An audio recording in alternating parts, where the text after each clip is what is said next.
하나님 말씀 오셨습니다. 하나님 말씀은 마가복음 14장 12절부터 26절까지 말씀 보셨습니다. 하나님 말씀은 마가복음 14장 12절부터 26절까지의 말씀, 신약성경 80페이지입니다. 신약성경 80페이지 마가복음 14장 12절부터 26절까지 말씀 찾으셨으면 제가 봉독하겠습니다. 14장 12절부터 26절까지입니다. 무교절의 첫날 곧 유월절 양자하는 날에 제자들이 예수께 여짜오되 우리가 어디로 가서 선생님께서 유월절 음식을 잡수시게 준비하기를 원하시나이까 하매 예수께서 제자 중에 둘을 보내시며 이르시되 성내로 들어가라. 그리하면 물 한 동이를 가져가는 사람을 만나리니 그를 따라가서 어디든지 그가 들어가는 그 집 주인에게 이르되 선생님의 말씀에 내가 내 제자들과 함께 유월절 음식을 먹을 나의 객실이 어디 있느냐 하시더라 하라. 그리하면 자리를 펴고 준비한 큰 다락방을 보이리니 거기서 우리를 위하여 준비하리라 하시니 제자들이 나가 성내로 들어가서 예수께서 하시던 말씀대로 만나 유월절 음식을 준비하니라. 젊음에 그 12를 데리고 가서 다 앉아서 먹을 때에 예수께서 이르시되 내가 진실로 너희에게 이르노니 너희 중의 한 사람 곧 나와 함께 먹는 자가 나를 팔리라 하신대 그들이 근심하여 하나씩 나는 아니지요 하고 말하기를 시작하니 그들에게 이르시되 12 중의 하나 곧 나와 함께 그릇에 손을 넣는 자니라. 인자는 자기에 대하여 기록된 대로 가거니와 인자를 파는 그 사람에게는 화가 있으리로다. 그 사람은 차라리 나지 아니하였더라면 자기에게 좋을 뻔하였느니라 하시니라. 그들이 먹을 때에 예수께서 떡을 가지사 축복하시고 떼어 제자들에게 주시며 이르시되 받으라 이것은 내 몸이니라 하시고 또 잔을 가지사 감사기도 하시고 그들에게 주시니 다 이를 마시매 이르시되 이것은 많은 사람을 위하여 흘리는 나의 피 곧 언약의 피니라. 진실로 너희에게 이르노니 내가 포도나무에서 난 것을 하나는 나라에서 새 것으로 마시는 날까지 다시 마시지 아니하리라 하시니라. 이에 그들이 찬미하고 감난산으로 가니라. 아멘. 이 시간은 황학만 목사님 나오셔서 마지막 유월절 만찬이라는 제목으로 하나님 말씀 증거하고요. 그래서 아울러서 지난 시간에 이어서 기독교적 관점에서 미술 작품을 어떻게 보고 이해하고 우리가 소화해야 될 것인가를 강의해 주시겠습니다. 나오시겠습니다.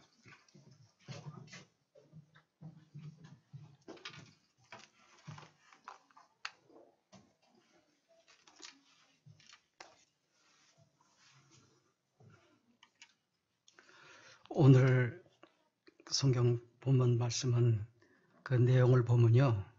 그 두 문단으로 나눠져 있습니다. 앞에는 그 예수님께서 나를 팔 것이다. 그랬더니 제자들 중에 나는 아니죠. 누구인지 궁금해서 이제 그러고 있죠. 그런 장면이 있고 그 다음 얘기는 이제 이 떡을 받으라. 그러니까 그날 그 6월절 날이죠. 6월절서부터 그리고 그 다음 날은 무교절이지만 그 무교절은 6월절부터 이렇게 시작이 됩니다. 그래서 그때는 양을 잡고 그 다음에 그 이제 쓴나물과 함께 이제 무교봉을 먹죠, 그죠?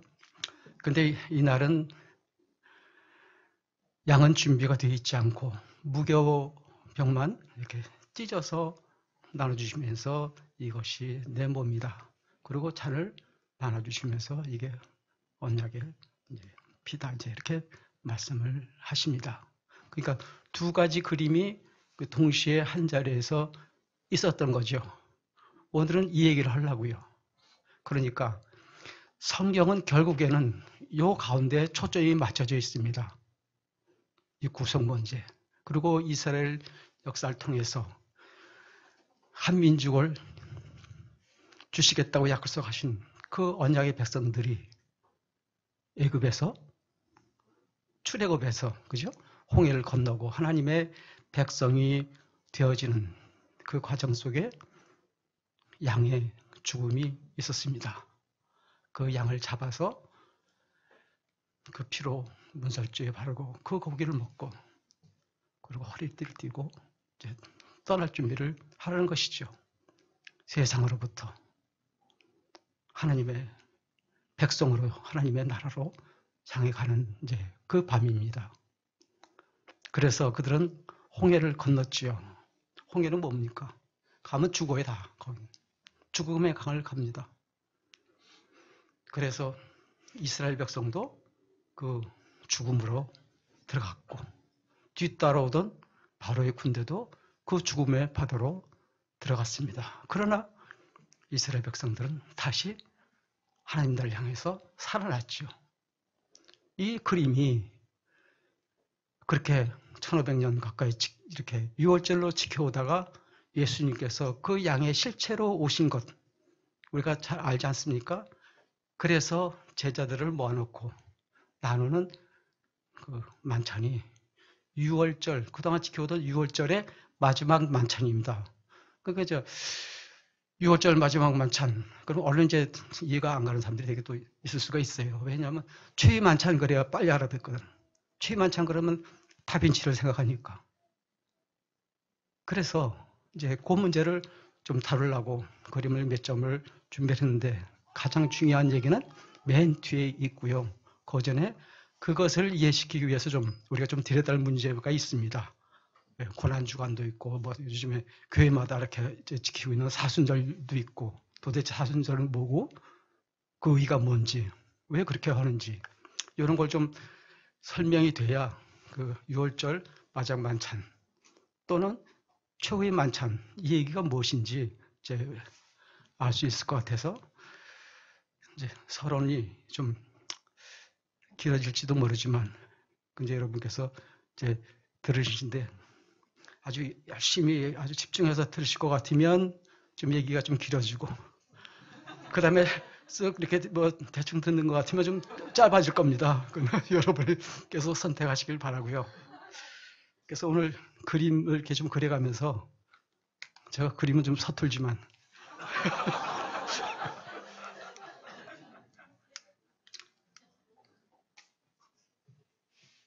그 뒤가 잘 보시려면 모르지만요.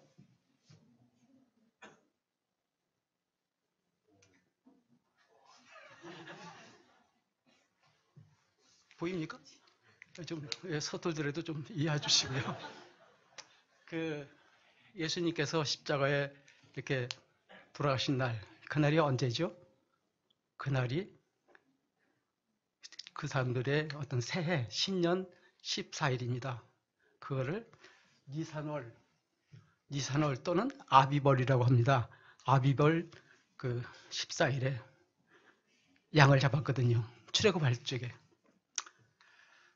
그래서 그 아비벌은 언젠가 그럼 한 3, 4월쯤 됩니다. 그 춘분이 있을 무렵이죠. 그럼 왜 1월 그러면 그냥 1월 때다 마치지 왜 3, 4월을 신년이라고 그럴까?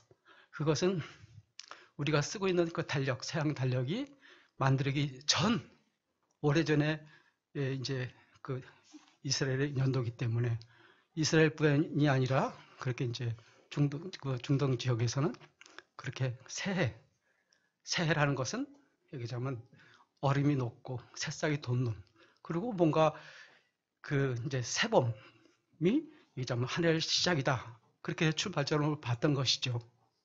그러니까는 그 아비벌이라는 것은 또는 니산월 이것은 지금의 한 3, 4월 정도 언젠가 이제 이렇게 됐겠죠. 3월 25일이나 또는 3월 며칠. 그런데 예수님께서 그 14일 날 6월절 그때 그 언약대로 약속대로 구약의 성경대로 성취가 되지 않습니까? 그래서 그때 죽으십니다. 그래서 그날은 어떤 날이냐면 6월절 14일 그러니까 그들 시간을 보자면 저녁 해질무렵부터 그 다음날까지가 6월절이에요. 그러니까 그 전날 이제 모여서 뭐 합니까?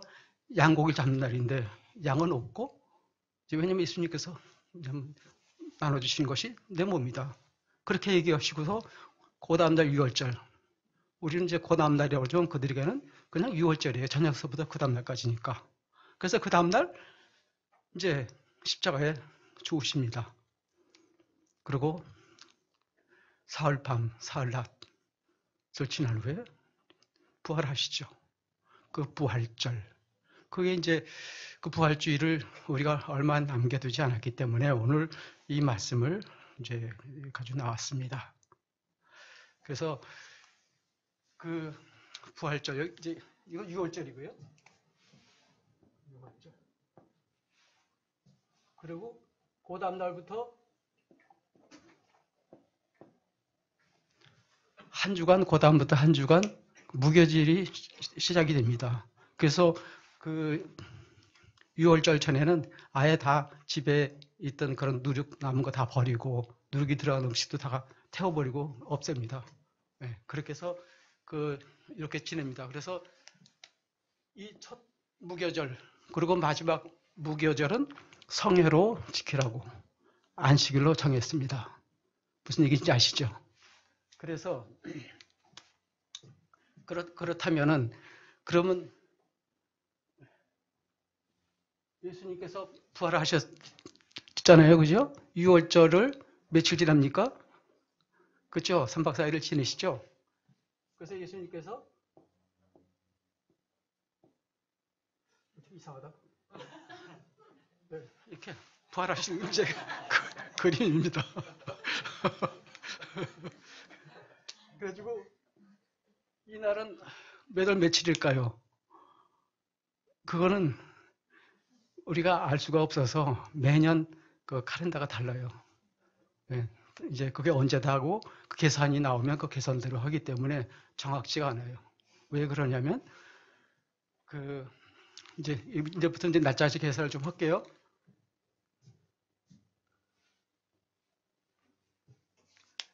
그 사순절이라는 것이 생겨났어요. 그러니까 325년 니케아 공의에서 그 부활주의를 정하고 그리고 이제 사순절을 이제 지내기 시작했는데 그 부활주의를 언제 할까? 이 논의 끝에 이것은 뭐냐면 춘분 아시죠? 봄. 춘분은 음력을 얘기합니다. 그러니까 한 3, 4월 정도 되겠죠?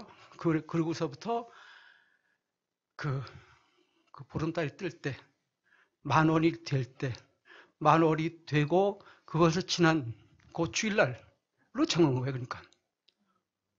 그러니까 이게 참 막연하잖아요. 양력 기준을 사는데 이걸 음력에 적용해서 날짜 계산하고 또 그게 만약에 그때 이제 보름달이 안 떴다 그러면 보름달까지 기다려야 돼. 그러고서 또 계산을 해서 주일을 정해야 되니까 이게 복잡하죠. 어쨌든 40일이면 몇 주간이냐면 6, 7이 42. 6주간 아닙니까? 그럼 4주간 있고 주일날은 빼야 되고 그거 빼고 나면 모자라는 날짜가 있어요.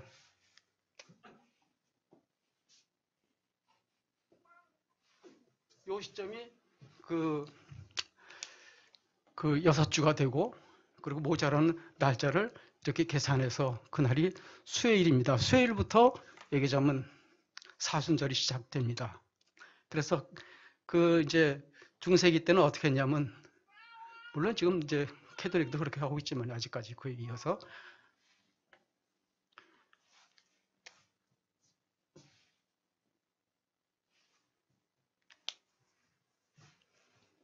이날에 그날 수요일을 제의 수요일이라고 합니다.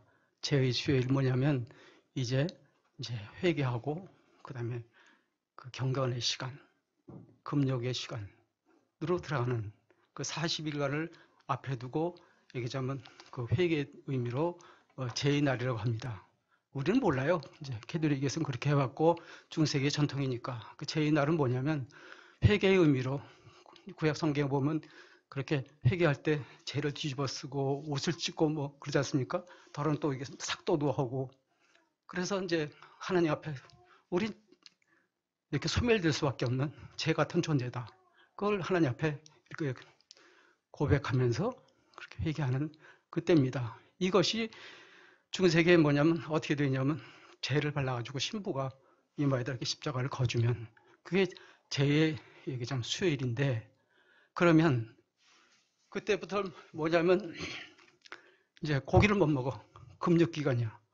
그리고 일주일에 한 번씩 일주일에 한 끼씩이다 먹어야 되고 그다음에 목요일 같은 날은 이제 뭐 금요일이다 해서 예수님께서 얘기자면 십자가에 달렸다고 해가지고 이제 그날은 아예 금식하는 날이고 그 40일 동안 그렇게 해야 돼요. 그 고기를 못 먹는 거예요. 예수님께서 권한받고 있는데 우리가 고기를 먹을 수 없다. 그럼 또 왜 하필 40일인가? 이건 예수님께서 그 공생의 시작 무렵에 40일간 광야에서 금식하시면서 시험받은 그 마귀로부터 시험받았지 않습니까?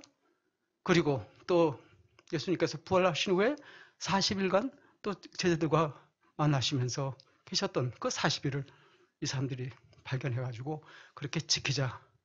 그럼 이게 성경에 있냐?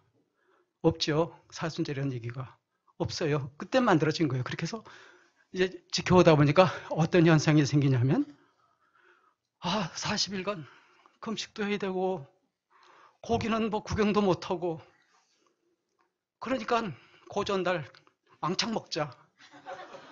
그래가지고 이게 축제가 벌어진 거예요.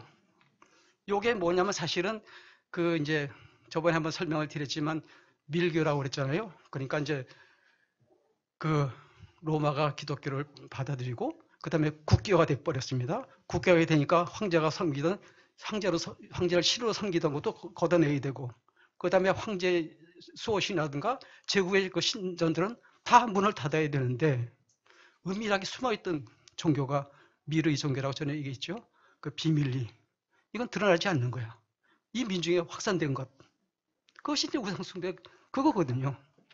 그러니까 이제 그때가 그러니까 이제 춘분이 되고 그러면 그 이제 그 여신 그들이 섬기던 동방의 여신 하늘의 여왕께 제물 바치고 그렇게 은밀히 축제하던 그것을 회상하고서 이제 그렇게 된 거예요. 그러니까 회개하죠. 회의하고 그것을 이제 그렇게 이제 1월 6일을 주연절이라고 그래서부터 주연이라고 그래서 그때부터 이제 시작이 되는데 절정이 언제냐면 한 일주간 앞두고 최고의 절정은 바로 화요일이에요.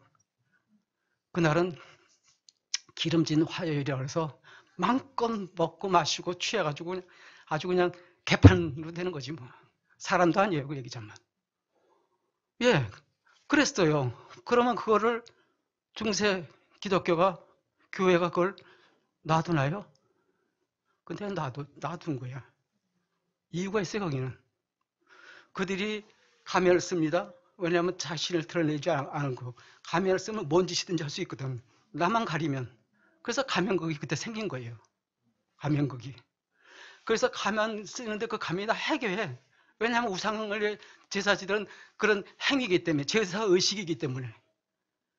그리고 가면 속에 숨어서 뭘 하냐면 그 당시 성직자들 거룩한 척하고 외식에 사로잡혔던 그들의 그 탐욕과 이것을 이제 비냥대고 풍자하는 것이 이제 그게 이제 몸에 배인 거야. 그래서 그 기간에는 탈을 쓰고서는 어떤 사회적인 어떤 그런 계층, 계급도 없어지고 지위의 높낮이 상하 구분도 다 없어지고 그러고서 그냥 그렇게 얘기하자면 그런 축제를 벌이는 것에 아주 민중들이 열광을 한 거죠. 그걸 왜 내버려두냐면 그렇게도 하지 않으면 이게 또 어디서 터질지 모르니까 고기관을 묵인해 주는 거죠.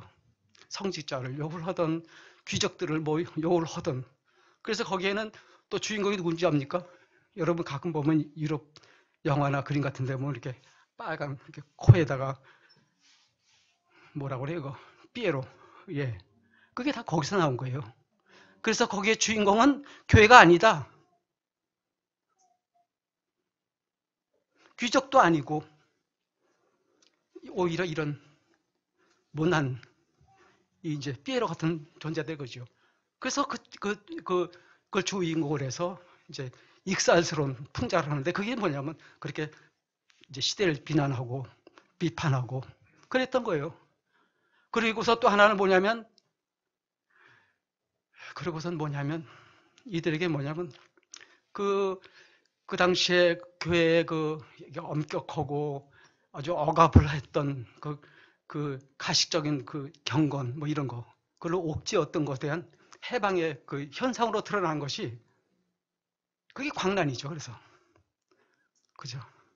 그러니까 얘기하자면 영적으로 거룩하고 정적으로 어두 이렇게 경건한 이것 글쎄 상반된 쪽으로 이제 표출을 한 거예요. 그 뭐냐면 그 정면을 비판하는 거죠. 그 시대의 어떤 권력과 종교의 어떤 권력에 대해서 비판하니까 그래? 그 속을 내가 보여줄까? 그런 고생을 그냥 개판으로 그냥 그렇게 한 거예요. 이제 말 표현이 개판이라서 죄송합니다만. 예. 그래서 거룩한 게 아니라 반대로 아주 속된 대로 속된 옷을 벗어 던지고 알몸으로 춤추기 시작해요. 이제 여기까지 하고 그림을 한번 보시면 좀 얘기가 좀 실감이 날 겁니다. 이거 너무 빛을 저걸 조명을 꺼도 괜찮을 것 같아. 이거는 괴기스러운 탈을 하고 이제 그래요. 얼마나 기괴합니까? 자, 그러면 저거를 쓰고 저런 사람들은 누굴까요? 중세기 얘기하자면 하나님의 백성 아니겠습니까? 교회의 백성이고 신자들이라고 얘기하자면 저런 현상으로 이렇게 드러나는 걸 볼 수 있고 그 다음 장면 하나 또 보시겠습니다. 저렇게 괴기해요. 그래서 뭐 요즘에 무슨 젊은 층에서 유행하고 있는 무슨 뭐지 그 할로윈데이인가 뭔가 다 여기서 비롯된 겁니다. 이게 왜 오늘날에 와서도 이게 재현되는지 아무 생각 없이 그냥 우리가 받아들이고 있는 것을 생각할 수 있고요. 그렇죠? 그래서 이거는 지금 두 개 보여준 거는 유럽의 축제입니다. 유럽의 카니발. 카니발이라는 이제 얘기는 이렇게 이제는 고기는 못 먹는다. 고기는 그만두자. 고기 안녕 뭐 이런 의미입니다. 그래서 그 사육제라고 그러죠. 사육제. 사육제 그 무슨 말이냐면 그 고기를 주심에 감사. 하나님께 감사라고 하지만 사실은 우상 추제를 벌이기 때문에 봄에 얘기하자면 그 이제 바알과 제우스라든가 또 이제 그런 신에 대해서 그리고 그 밤하늘의 여왕 그 신에 대한 얘기하자면 그 여신에 대한 그런 행사죠. 그것이 이거 유럽이니까 이 정도인데 이것이 점점 발전을 해요. 이제 이것이 옛날이 아니고 요 근래에 있었던 이제 그걸 이제 장면을 보여드린 거고 그 다음에 이제 이것이 어디 가서 이제 뭐라 그럴까 날개를 펴냐 하면은 브라질에 가서 그러니까 뭐냐면 이런 축제는 이런 카니발은 캐톨릭 국가에서만 일어나는 겁니다. 그러니까 캐톨릭에 얘기하면 민중들 캐톨릭에 얘기하자면 그 깔려있는 신자라고 그래 있죠. 신앙 상태 어떤지 몰라드려도 일단은 그들이라고요. 어려서 다 그 유아 세례 받고 그리고 나는 당연히 세례 받았으니까 천국 갈 줄 알고 그리고 일주일에 한 달, 1년에 뭐 이제 무슨 절기 때만 이제 성당에 가는 사람들이 되게 그 유럽인들이거든요. 그래도 자기들은 구원을 받았다고 해요. 영세를 받았으니까. 그래서 이 브라질에서는 아주 그 뭐라 그럴까 음란하고 여기 이제 괴기하지 않습니까? 그 다음에 아주 육신적이에요, 육체적이고 그렇게 타락한 모습 그렇게 이제 그런 쪽으로 바뀝니다. 그래서 엉덩이를 이제 골반을 이제 흔들면은 배꼽이 이렇게 웃는 모습이 된다면 그래서 그걸 어떻게 하면 잘 할 수 있냐? 그래가지고 그거를 1년 내내 준비했다가 축제기에 나와서 그냥 옷 벗고 난리 치는 거예요. 그 중에 그림 하나를 이제 보여드리겠는데 이게 좀 얌전하고만 보여드린 거예요. 차마 뭐 더한 게 많으니까 잠깐만 한번 보십시다. 예, 배꼽이 웃어야 되니까 이제 다 벗고 예, 이제 다 드셔도 됩니다. 그래서 예, 아까 거로 이제 되돌아가시죠. 요게 이제 금방 보신 거는 그렇게 발전돼서 그러니까 창세기에 말씀이 있지 않습니까? 저들이 육신이 되었다고 하나님께서 영원히 함께 하시지 않겠다고 그러셨거든요. 그래서 이것이 인간의 본인의 모습이에요. 그렇게 내버려 두면은 아주 타락을 갑니다. 그러니까는 뭐라 그럴까 교회가 경건한 척 아주 이렇게 신령하게 중세기가 이렇게 이상한 아주 그 가운 걸치고 뭐 복잡한 예배 의식을 해서 아주 경건한 모습으로 또 성가고는 아주 뭐 천사의 음성 같은 그런 소리를 해서 그렇게 꾸몄지만은 사실은 인간의 본연의 모습은 이제 그런 것이라는 것을 드러내고 있는데 신기한 것은 그걸 보겠다고 브라질을 가고 그때 되면 세계 각국 사람들이 그걸 보고 그런가 하면 무슨 TV 이런 매스컴에서는 그걸 다 보여줘요. 거기 뭐 시장도 보여주고 그럼 사람들이 그걸 읽고서 보면서 아 저기 가서 봤으면 좋겠다. 이제 그런 생각 들어죠. 저게 뭔지도 모르고 이것이 이제 캐톨릭이 지향했던 그러니까 충세교회가 지향했던 오늘날의 모습의 어떤 결과로 여러분이 생각하면 될 것입니다. 자, 그러면 다른 그림을 또 보시죠. 이것은 누구의 작품이냐면 브레겔의 작품입니다. 이 작품의 제목은 뭐냐면 그 사육제와 사순절 간의 싸움 이라는 제목이에요. 이름이 특이하죠.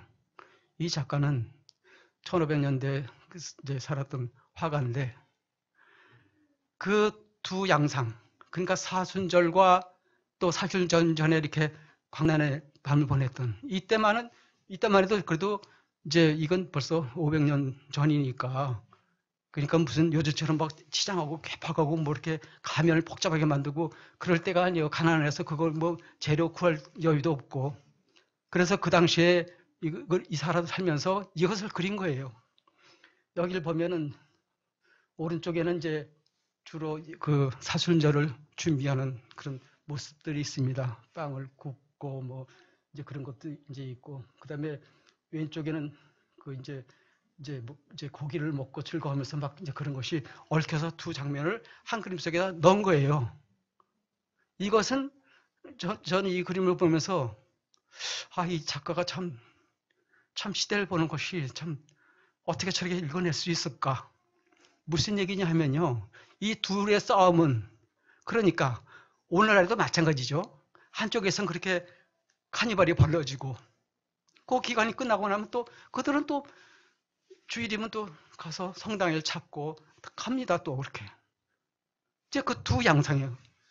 여기 보면은 이것이 그 두의 한 그런 그 생활상의 충돌이고 싸움인 것처럼 제목을 그렇게 붙여놨지만 이 작가가 여기서 뭘 얘기하고 싶은 거냐면 하나다 그 얘기예요. 무슨 얘기냐면 저기 이렇게 이제 뭐 술 먹고 뭐 이제 개박스럽게 하는 그 사람도 그날 사역제가 끝나고 그 다음에 신부 앞에 가서 제수일날 이마에 죄를 묻히면은 그건 회개거든요.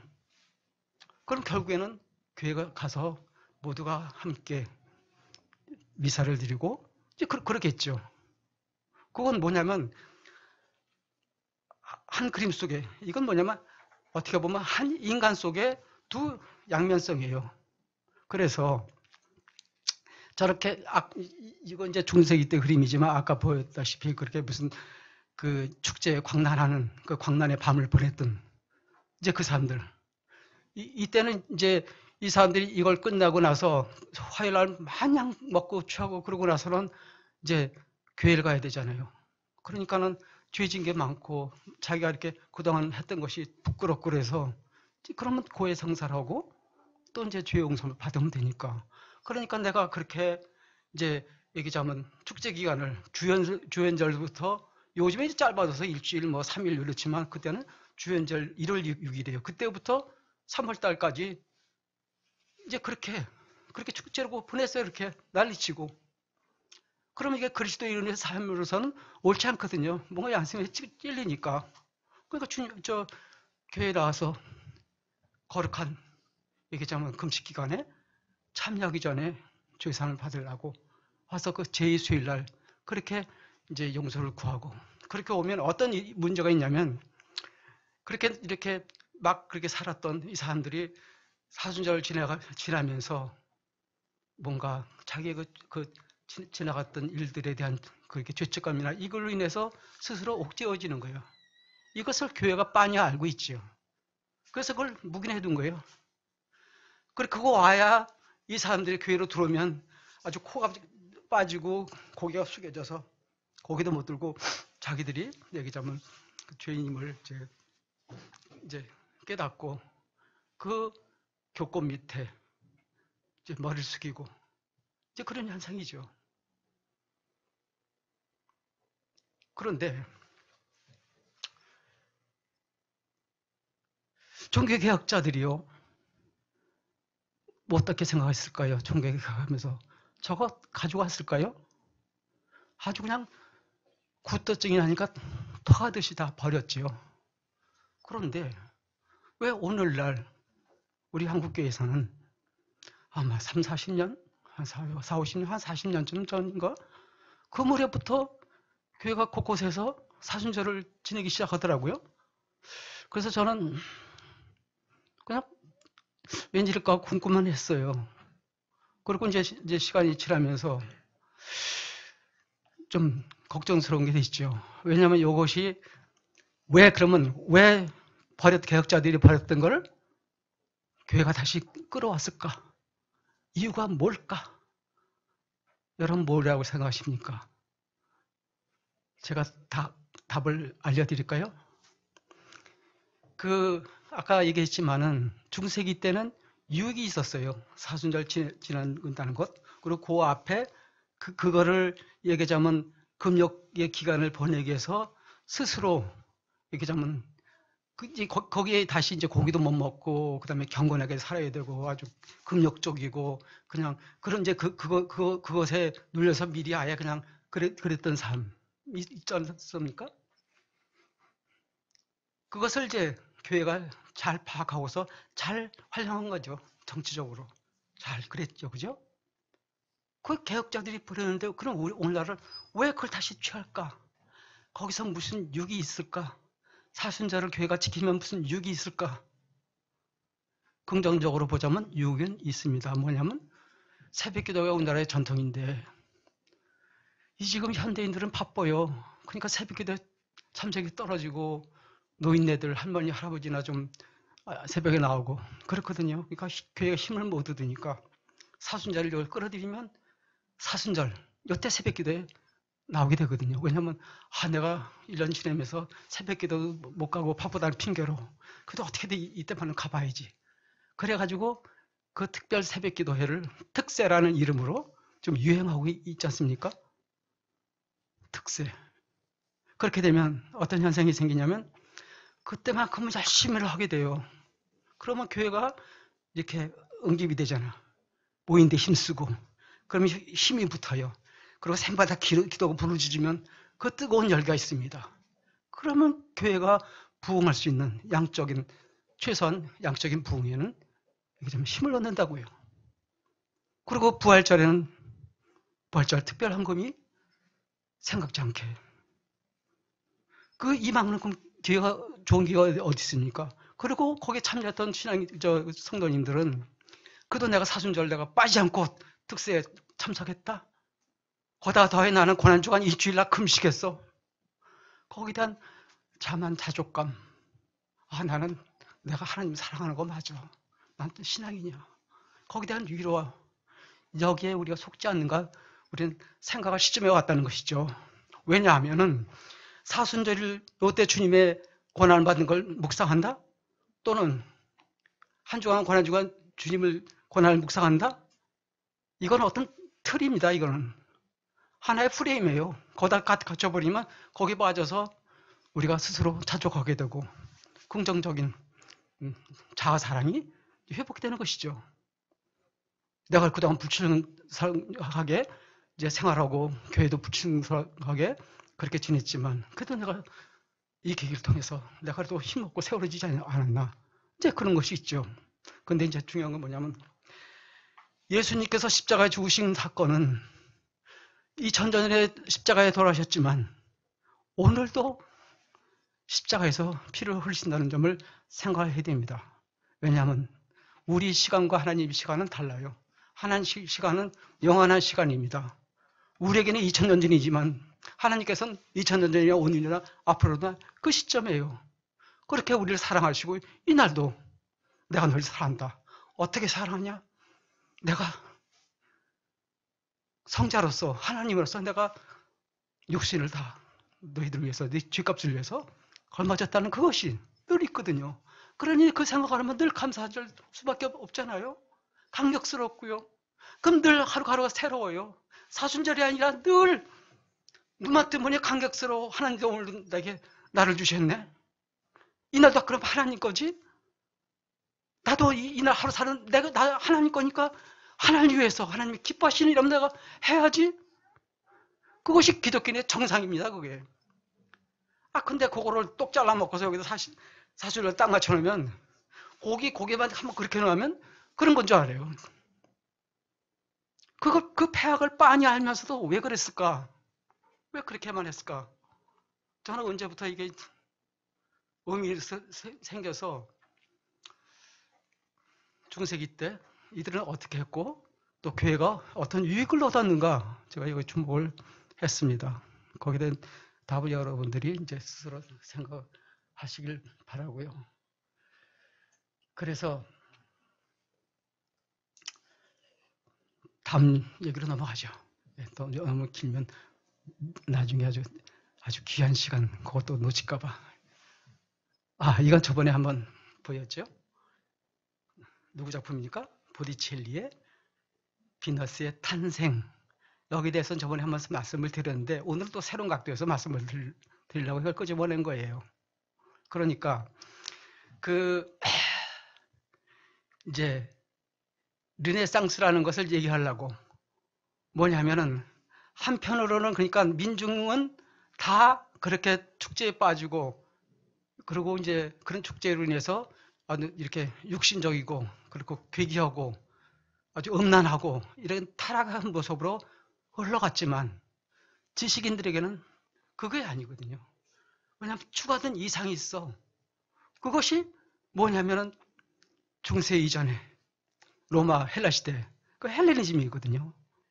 거기서 추가된 물론 그것은 이제 시작은 우상 숭배고 우상들의 신들이겠지만 그걸 통해서 그들에게 얘기하자면 인간성을 불어넣고 인간적인 면을 찾아낸 거예요.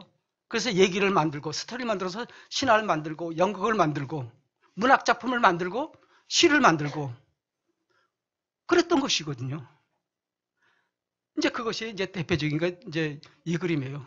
그러니까 르네상스 시대에 처음으로 누드 작품이 된 것이지. 그것이 이제 로마 시대는 그림을 그릴 수 없었으니까 그때는 이제 화구가 이제 물감이라는 게 발달이 안 돼가지고 그러니까 다 조각을 했거든요. 그리고 조각을 한 것은 뭐냐면 육체의 아름다움과 건강함 그리고 가장 이상적인 육체 바로 그 건강한 육체 속에 건강하고 건전한 정신 이걸 추구했었지 않습니까? 이것을 얘기하자면 르네상스의 예술가들이 눈이 뜬 거예요. 저게 비록 신화에 나오는 우상이지만 비너스, 아폴로디테이지만은 그렇죠? 그런데 거기서 그 여인의 그 아름다움을 찾으려고 그랬고 그것을 아주 그냥 공개적으로 내보였던 것이거든요. 저건 다 신화들입니다. 왼쪽에도 이제 봄의 신이 그냥 바람을 불어넣고 이제 그런 얘기인데 이것을 인간적 시각으로 그러니까는 뭐라 그럴까 인간의 재발견 이렇게 봐야겠죠. 그래 르네상스라는 얘기는 재생 또 부활 뭐 그런 의미가 담겨 있습니다. 그들이 천년간은 그 억압됐던 종교의 어떤 그 교권이랄까 아무튼 잘못된 그런 이제 교리 체계나 이런 거기에서 억누렸던 것이 민중은 그렇게 해서 이제 카니발로 터져나가고 지식인들은 그럴 수 없잖아요. 다 양식 있고 그런데 그래서 그 당시를 회고했던 거예요. 헬레니즘.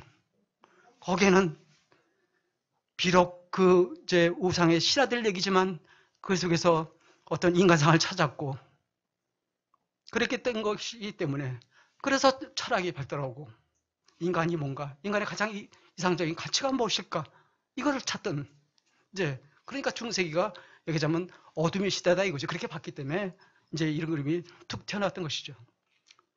자, 그 다음 그림을 또 보시도록 하겠습니다. 이것도 저번에 봤던 건데 그래서 이제 이것도 같은 얘기예요.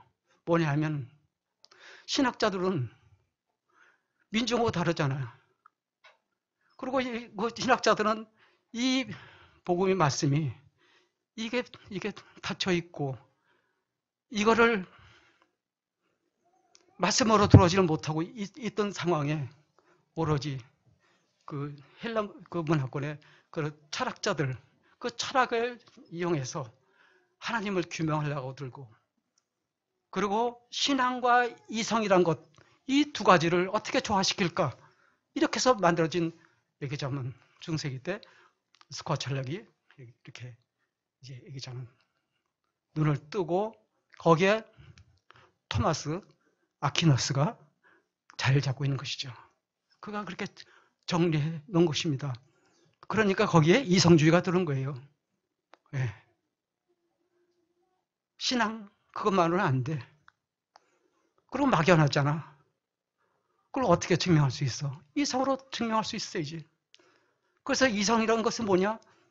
헬라 시대에 그렇게 금자탑을 쌓아놨던 그들의 사상, 그들의 철학을 대입시켜서 규명을 하던 운동이. 그러니까 뭐냐 하면 르네상스는 이미 태동되고 있었다. 그 얘기예요.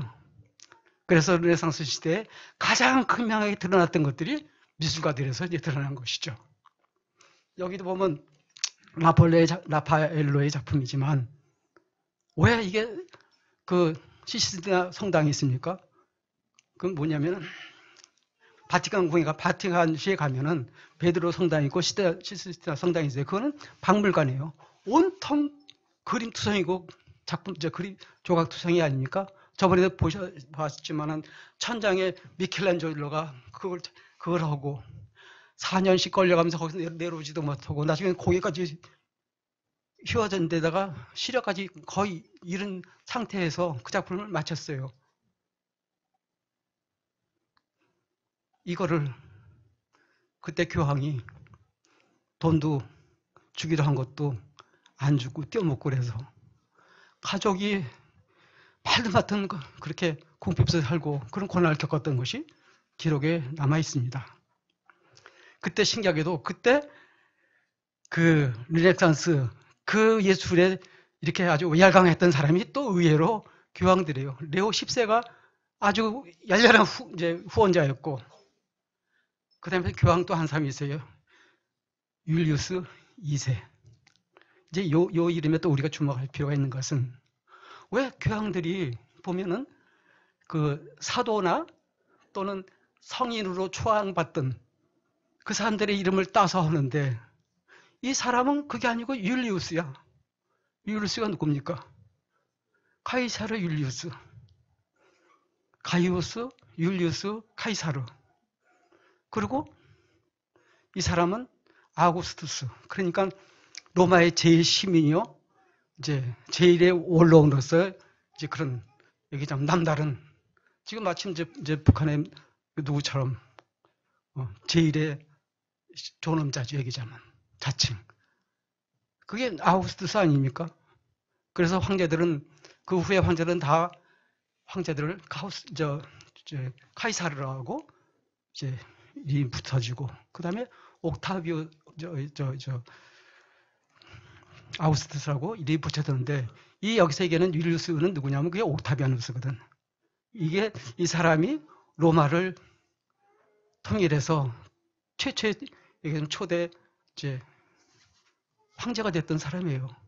그 사람을 너무 그리하고 흠모하고 하다 못해서 그 사람 이름을 딴 거야. 율리우스. 그러니까 옥타비아누스를. 성인도 필요 없고 사도도 필요 없다. 그러니까 무슨 얘기냐면 교황들이 하나님도 모르고 성경을 잘 몰랐던 것 같아. 그렇잖아요? 그러니까 그렇게 이름을 지만 그렇게 독불나게 그렇게 이름을 붙였지. 옥타비아누스 그 이름 가운데 율리우스라는 그 이름을 뽑아서 율리우스 자기는 2세다. 이 사람이 미켈란젤로를 불러다가 천장화 좀 그려. 그러니까 이제 미켈란젤로가 못합니다. 난 그건 못해요. 안 합니다. 근데 그렇다고 그게 맥힙니까? 결국은 굴복했죠. 그래서 그거를 완성했습니다. 거기에 천지창조, 최후의 심판이라든가 이게 이제 있었던 것이죠. 그리고 시드라의 성당에도 이 그림이 있었던 거. 여기는 4명의 철학자들이 여기에 그려져 있습니다.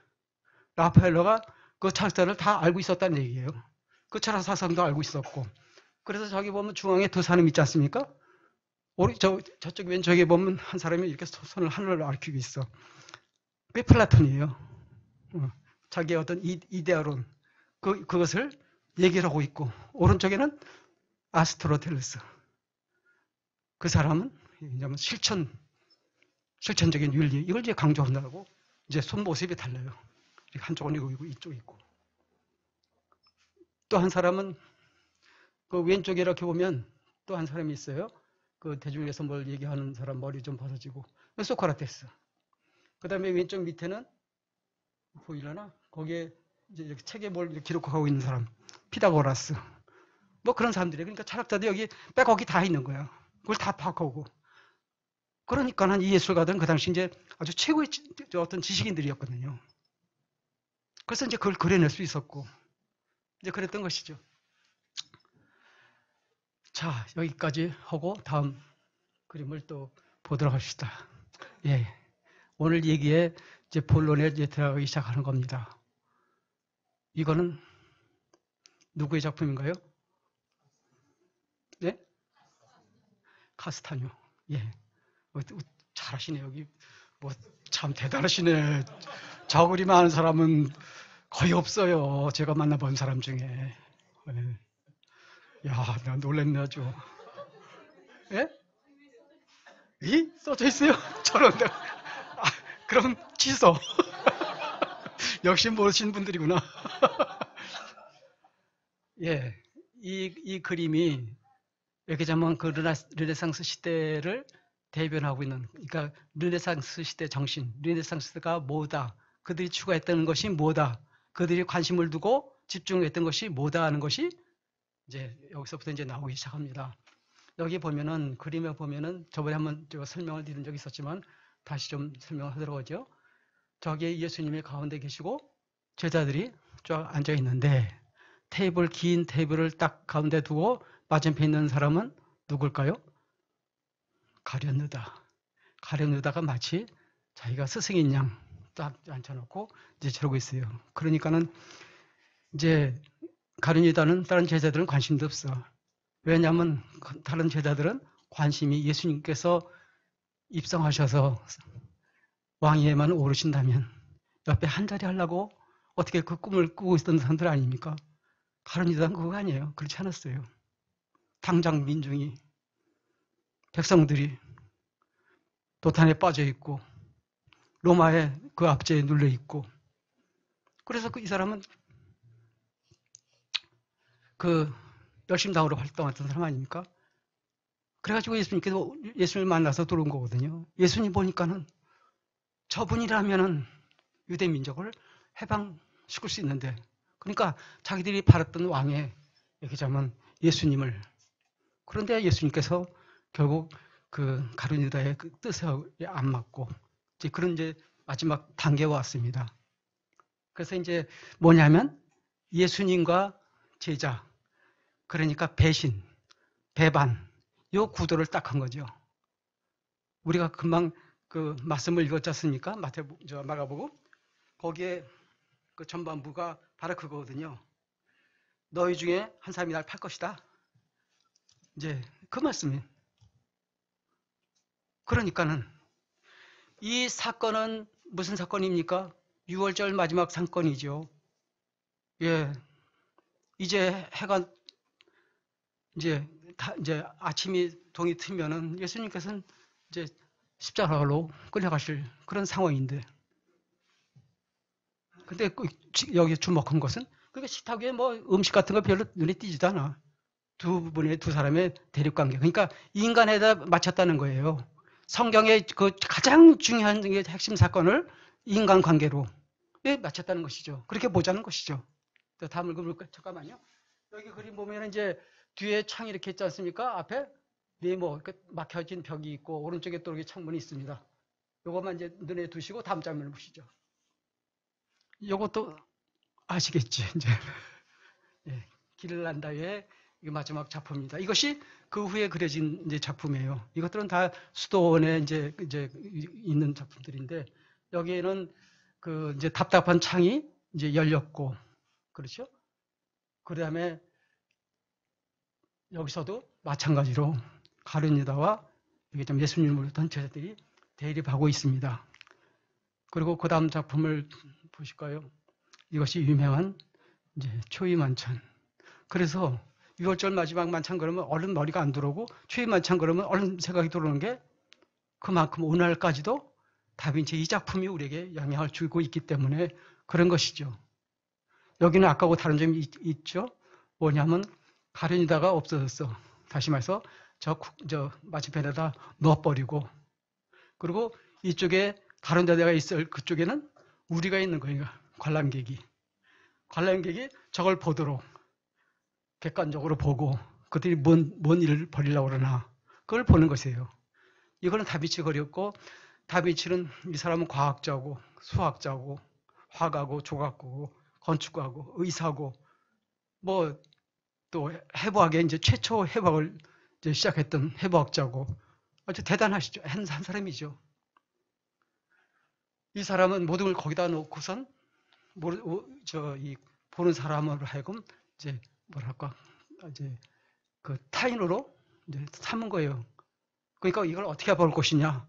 저들 중에 예수님께서 분명히 너 중에 날 팔자가 있다고 그러니까는 그게 누구냐고 서로 웅성거리는 장면으로 나눠가 있습니다. 이거 아주 사람들은 뭐 말을 많이 해요. 왜 저기 제자들이 이렇게 세 명씩 이렇게 네 그룹이 있느냐. 저거는 사보험서를 뭐 뜻한다. 뭐 그런 얘기도 하고 또 저기 창이 왜 이렇게 지어보니까 왜 개수가 몇 개죠?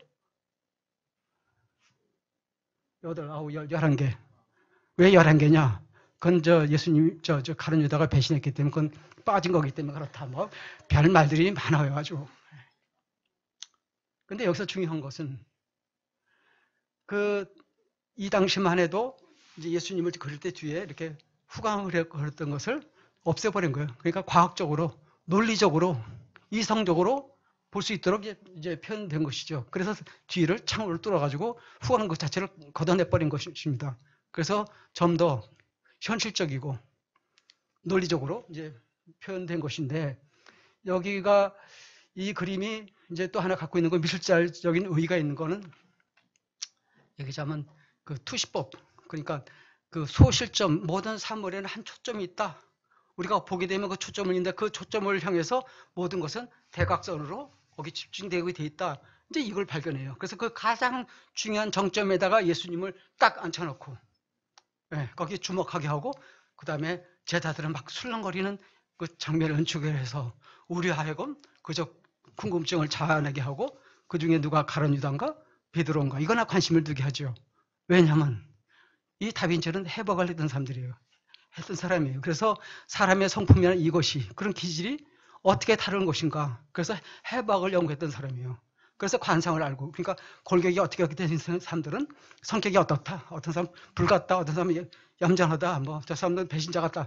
하여간 이걸로 연구를 했던 사람이라 자기 그 연구했던 기초를 가지고 인물들 다 묘사를 했던 이제 작품입니다. 그래서 보면은 그 다음 장면을 보시죠. 이게 이제 아까 얘기했던 그거예요. 대각선이 다 여기 잡으면 중앙에 모이도록. 이것이 오늘날의 투시도나 또는 조감도 건축에서 쓰이는 모든 그런 그림들이 이제 여기서 출발했죠. 그러니까 이것을 처음 발견하고 적용했던 사람이 그 다빈치다.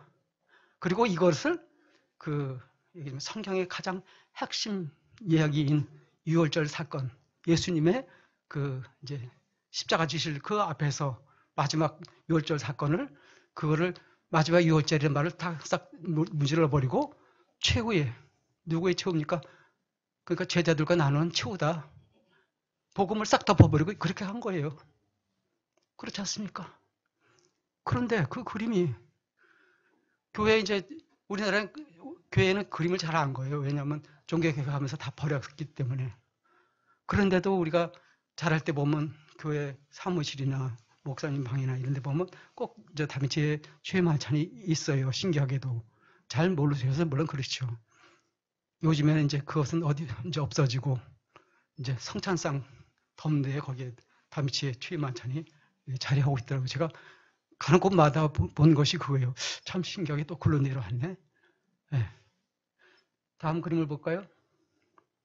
이것은 이제 그 다빈치가 그린 그림에 후에 2년 후에 그려진 아까 우리가 봤죠? 그래서 다빈치 그림에 힌트를 얻어가지고 맞아 이거야. 그래서 소실점에 맞춰서 정확하게 그렇게 이제 표현한 것이에요. 네.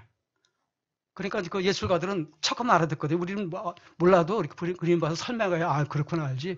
그들은 뭐 딱 보고 저거네. 바로 여기서 적용했던 거예요. 이게 2년 후에 제작된 것입니다. 얘기를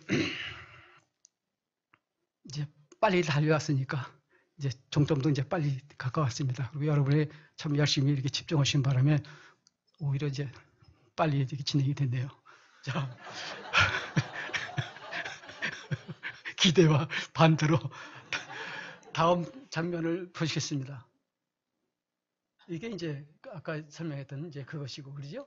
여기 보면 이제 그런 정황. 그러니까 예수님께서 이 땅에 오신 목적. 그러니까 성경에 아주 가장 진리 중에 어떤 핵심 같은 사건을 이렇게 왜곡시켜 놓은 거예요. 근데 이게 신기하게도 말이죠. 교회에서 이제 이런 얘기가 많이 돌아. 저는 이거 많이 몇 번 들었는지 몰라요.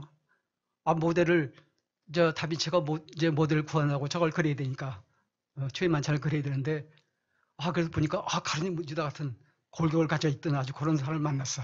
그래서 딱 그리고 났더니 제자들 다 그리고 났는데 몇 년 지난 후에 예수님을 그리니까 모델이 없는 거야. 그러다가 어떡하다가 우연히 만났네. 참 예수님 같아서 모델을 썼더니 그가 나중에 고백하기를 자기가 가룟 유다였는데 자기가 가룟 모델 된 것이 이게 나에게 상처가 되고 그래서 회개하고서 자기가 이제 변화돼서 그랬다. 이제 그런 얘기. 그리고 또 어디서는 또 그걸 또 거꾸로 얘기해요. 처음에 예수님을 그랬는데 나중에 타락해서 가룟 유다가 됐던가. 이게 이 성경의 6월절 만찬하고 무슨 관계가 있습니까? 그거예요. 그걸 무슨 예화라고 그렇게 울고먹고 울고먹었어. 저는 몇 차례 어려서 들은 게 몇 차례인지도 몰라요. 다음 그림을 보시겠습니다. 이거는 이제 어떤 사람의 작품인데요. 이거 이름도 다 있네. 그래서 이거는요, 유명하지가 않습니다. 잘 모르기 때문에. 이거는 그래도 보화 같아요. 왜냐하면 성경적으로 그렸으니까 그렇게 귀족 집안에 그렇게 거대한 식당에서 식사하는 것이 아니라 다락방에서 제자들과 앉아서 카페트에 앉아가지고 그렇게 식사를 나누고 있습니다. 그리고 여기 뒤에 네 사람은 이제 돌아 앉았기 때문에 이제 빛이 이제 안다니까 검게 이제 나타났죠. 건너편은 이제 빛을 받아서 그렇고. 그래서 여기에 이 말씀 우리가 읽었던 본문의 말씀 예수님께서 떡을 떼어서 이것은 내 몸이다 이렇게 하셨잖아요, 그죠? 그리고 이것은 언약의 피의 잔이다 이렇게 얘기하셨다고요. 그래서 그럼 이게 2000년 얘기입니까? 아니거든요. 지금 우리가 볼 적에 우리 앞에 있는 얘기입니다. 그렇지 않습니까? 예수님이 십자가 지시고 2000년 지셨으니까 그거 끝난 거지. 그거 아니지 않습니까? 그 보혈은 아직도 우리에게 적용이 되고 성령께서 이 시간 우리를 그 자리로 초대해서 그 우리 은혜의 도가니에 우리를 초대하신다고요. 이게 그런 의미예요. 이것도 오늘 현장에 얘기하자면 이 2000년 이 사건 속에 우리를 불러내는 것이죠. 그래서 앞에 있는 잔들은 이건 우리 앞에 있는 잔입니다. 그러니까 다빈치는 보는 사람을 다 타자로 만들어서 그냥 관람객으로 그냥 몰아갔지만 이것은 성경 그대로 내 잔을 받아라. 그렇게 우리에게 놓여진 것이에요.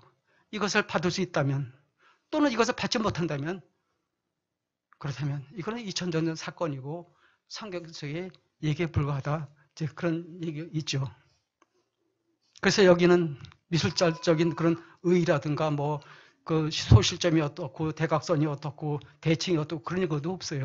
그냥 복음에 있는 말씀 그대로 회복시키고 싶어서 그렇게 해서 이게 제작된 것입니다. 다빈치 작품이 이제 제작이 되고 19년이 흐른 그 시점에 마틴 루터가 그 성당에다가 반박문을 붙이는 것이 그것이 꼭 19년 후예요. 그래서 종교개혁이 일어났고 그러고서 19년이 또 지난 시점이 언제냐면 칼빈이 기독교 강요를 폈댔습니다. 그때 출간이 되고 그래서 얘기하자면 종교개혁이 이제 완성이 됐죠. 교리체계가 잡히고 그 다음에 그 중세교회는 이제 다 덮어버리고 그런데 오늘 왜 우리가 사순절을 그냥 이렇게 보내는지 그걸 인해서 유익이 뭐고 손실은 뭘까 우리 생각해야 됩니다. 유익보다도 손실이 뭘까? 주님께서는 어제나 오늘이나 동일하십니다. 그분은 사순절 전에도